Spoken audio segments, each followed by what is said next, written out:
I posted 4 consecutive days, starting, I think it was Thursday.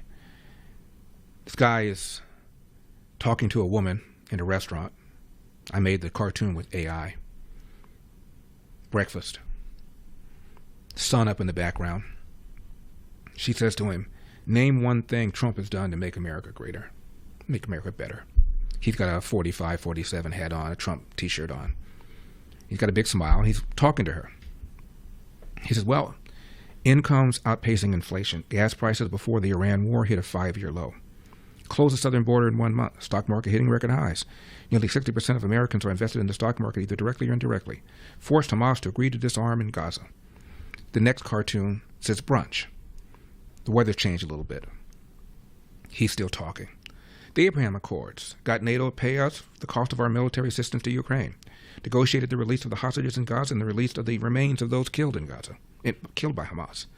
Tax cuts for everybody who pays taxes. No tax on tips, no tax on overtime. Tax relief for seniors on Social Security. Trump accounts that give every child at birth $1,000 a year until they turn 18. Trump RX program for cheaper drugs. Next panel is lunch. And the woman now looks increasingly bombarded. He's still talking, very enthusiastically. Forced NATO to spend 5% of their GDP. Set back Iran's nuclear program, deported approximately 2 million illegal aliens, rolled back college DEI programs. Colleges under attack for their anti-Semitism.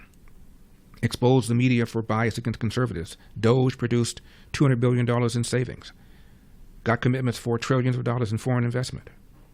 Ended taxpayer money for PBS, NPR, and Planned Parenthood. Moved our embassy to Jerusalem. Reduced the federal labor force to its lower level in decades. Captured narco-terrorist Venezuelan President Maduro and brought him to the United States to face trial. Turned around the economy in Venezuela. And that last panel was dinner. Now you see the moon. And she's saying, check, please. He's continuing. Deployed the National Guard to D.C., resulting in a dramatic decrease in crime. Biggest reason America hosted the World Cup for 2026 and will play a huge role in the Olympics in 2028. Big return in manufacturing investment in the country. Mortgage rates are below their 2003 peak.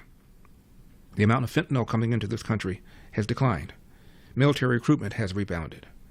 Trump's tariff strategy has caused several countries to lower their tariffs on our goods and services and expand market access for U.S. goods.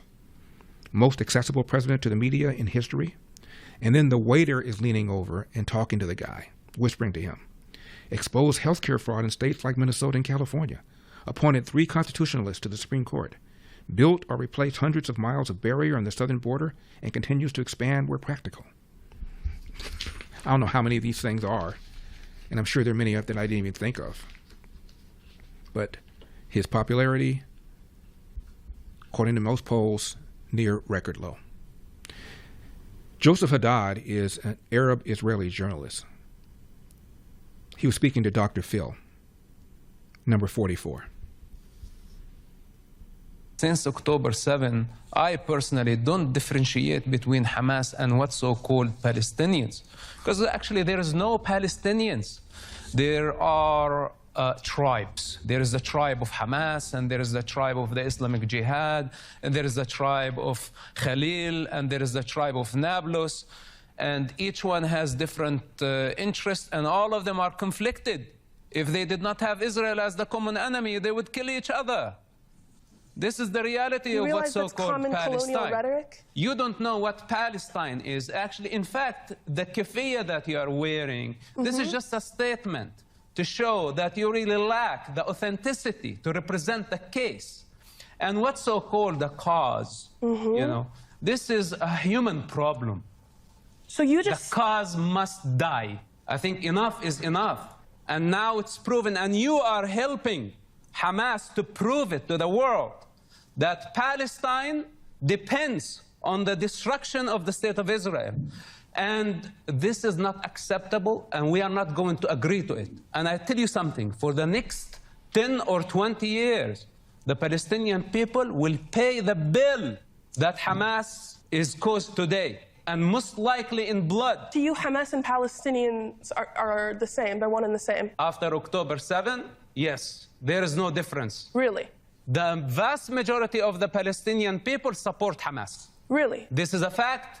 This is proven by statistics, and your silence now. You cannot even condemn Hamas and say that what they did on October 7 was an act of a savage group. You don't have that power. Said I condemn. On what the authority do you speak? question. You only speak on the authority of Hamas propaganda. No, why do you say that I'm speaking on the authority of Hamas propaganda? Because when if you were a decent human being, you can say that the thousands were killed on October 7. That was a crime against humanity. It was a genocide.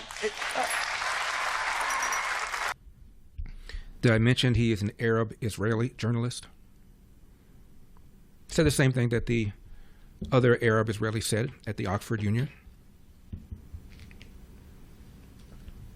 This is what we're dealing with here. But Trump thinks that they've agreed to give up their weapons. They haven't agreed to give up anything. And he's right about the distinction between Hamas and the Palestinian people living in Gaza. I saw a poll that put the percentage of Palestinians in Gaza supporting what happened on October 7 at close to 90%. Now, you may say, well, they got to say that, otherwise they'd be killed. I've seen several other polls that say the same thing. If that isn't frightening, I don't know what is. After all the disruption, all the displacement, all the civilians, in addition to the fighters killed, they still support what happened on October 7. And that woman he was talking to did not condemn it. Somehow, Israel has become the villain. The inability to distinguish between firefighter and arsonist blows my mind. For full shows, live and on demand, it's Salem News Channel.